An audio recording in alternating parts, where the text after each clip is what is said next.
অভিনেতা সৌরভ দাস ও দর্শনা বণিকের বিয়ে এখনও 2 বছর হয়নি, কিন্তু তাদের ব্যক্তিগত জীবন ঘিরে কৌতূহলের শেষ নেই।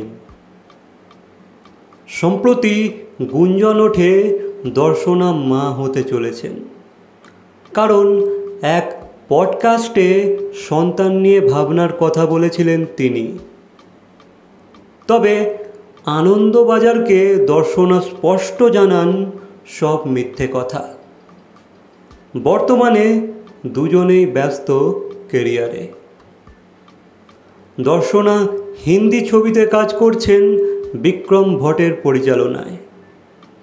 সৌরভ অভিনয় করছেন বিবেক অগ্নিহোত্রীর দ্য বেঙ্গল ফাইলসে। প্রেম আর পারস্পরিক বোঝাপড়া নিয়ে এগোচ্ছে তাদের দাম্পত্য।